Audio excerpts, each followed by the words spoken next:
Konnichiwa, Samurai James here. In this video, I'm going to break down the 4 Dark Warlords' weapons and armor and Talpas. This is part of my Ronin Warriors video series, and if you're not sure what Ronin Warriors is, there's a link in the description with an overview. And if you haven't seen my one about the Ronin Warriors themselves, that link is also down below. Ronin Warriors is an anime series that aired in 1989 and 1990 in Japan, and it came to the US in 1995. Now, given it's an anime series, of course it's not going to be super historical. Now, the armor from the TV series is, of course, the most fantasy style of it. I'm going to start off with Anubis. One of the things that Anubis wears is a jacket that's similar to a vest. That's called a jinbori, and that is actually a samurai item that they would wear back in the day that would show their rank or their status. And this is interesting on Anubis because he is essentially de facto the leader of the 4 Dark Warlords, and he has the jinbori. Although the armor is obviously fantasy in nature, there's an loose equivalence there to what the main pieces of their armor is compared to the sub-armor, and how that would actually be the more protective pieces of real, proper historical armor.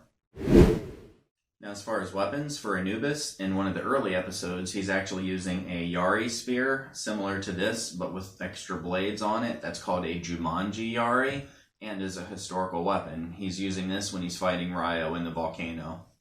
Anubis's other primary weapon that he uses is something called a Kusarigama. This piece here is a kama, and this piece here in between is called Kusari. Kusari means chain, and a kama, K-A-M-A, was this weapon right here. When you combine it, you get Kusarigama. Because of the way that Japanese works, it's not Kusarikama, it's Kusarigama, but that's just one of those weird pronunciation things and the way that they handle their words. I don't really speak much Japanese, but that's one of the few things that I know. So this is an actual historical weapon. It has a historical martial arts behind it. So Anubis's weapon, although it's stylized in the series and has a bigger blade. Now this one is, it's a dull one just for looks and everything, but his blade is bigger, his chain is longer, but the weapon itself is based on a real weapon. In a few of the episodes, we see Dais fighting with a ball and chain. Now this one has a ball and 2 chains here, and would often be called a flail or simply a ball and chain. This is a European type of weapon. I haven't seen a Japanese equivalent to it, but there's a few weapons in the show that aren't strictly Japanese. Another weapon we see Dais using is the classic nunchucks. This appears in a lot of martial arts movies. If you've ever seen any of the Bruce Lee movies, you're probably very familiar with them. These are an actual historical weapon, and we do see him use them a few times. Now, as to whether these were ever seen on the battlefield with actual samurai, I have no idea. It doesn't seem like it would be a very good weapon, so it's probably something that was used in a pinch at best. Now, Dais's main weapon, this, thing that he can fling with all of the rope darts on it, there is something called a Kaioketsu Shogi, which is basically small darts like this, or kunai, that has a string attached to them that you can actually fling around and use like a weapon. I'm going to drop a link to one of the videos below that shows it being used by someone else who actually knows how to use it. But if you took 6 of these rather than 1 and combined them, you could get something that is kind of loosely like a historical weapon. Now, of course, in the show, it's got the stylized hooks to it and does a whole bunch of other fantasy type things. I don't think this was either a battlefield weapon, just like the nunchucks. I don't think it was used very much, but it is loosely combined from a few things that might make a quasi-historical, at least inspiration for the weapon. Cale also has a couple weapons. He has what is similar to a nodachi, in that he has a really long sword. In the case of a nodachi, this is a single-edged blade that is essentially a long katana. In Cale's case, it's a long, straight-bladed sword, which may seem more like it's a Chinese sword, but in the early days, before the samurai was an actual class, when they were importing their weapons and armor from mainland China, they actually fought with straight-bladed swords. In most cases, they were double-edged, but in a few cases, they were single-edged. Now, the ones I've seen are shorter than a large sword like this, but Cale's can simply be, an overly sized one because, again, it's an anime, so it's pretty close to a historically inspired sword. Now, another weapon that we see Cale frequently using is the hand claw. This might be inspired by something that is, supposedly used by the ninja called a shuko. It's a hand claw, and this one here, this would strap around the wrist. And, you know, you could theoretically slash somebody with this in a pinch. It's shown in some of the ninja movies and everything as an offensive weapon. Historically, they were supposedly simply used for helping to scale walls and climb in rough terrain, not specifically as a fighting weapon. But when you're in a pinch and that's all you've got, you know, some form of a weapon is better than no weapon at all. So was Cale's claw inspired by this? Maybe. And the last of the 4 warlords, Sekhmet. Well, he's the easiest one, which is why I saved him for last. He fights with 6 katana. We've covered katana before. Classic samurai sword. He just uses 6 of them.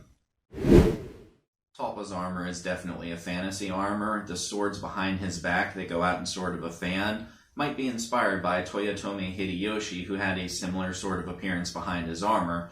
I'm going to put a picture of that up here, but you can see where that may have inspired the fan of swords on his back. Now, Talpa and the Ancient, they both fight with straight-bladed, double-edged swords, and this probably seems wrong. They should have a katana just like normal other samurai did, but Talpa and the Ancient are over 1,000 years old each, and back in that time, the katana wasn't a thing yet. That was actually invented later on. So for how old Talpa and the Ancient one are, having a straight-bladed, double-edged sword is actually correct to their personas.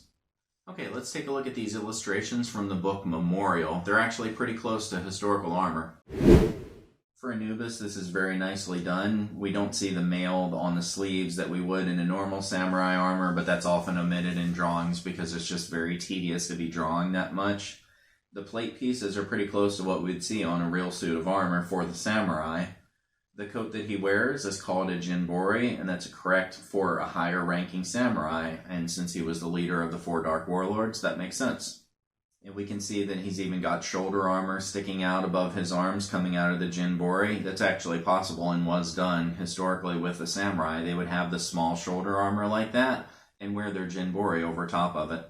A little bit of a tie-in to his appearance from the anime series. He has that little bit of a V in the front of his chest there. That's something that I haven't seen on historical samurai armor, but he has on his armor in the show, and I think that's a nod to link the two of them together. Dais's armor is also really well done. There's a few little details that really help pull it together.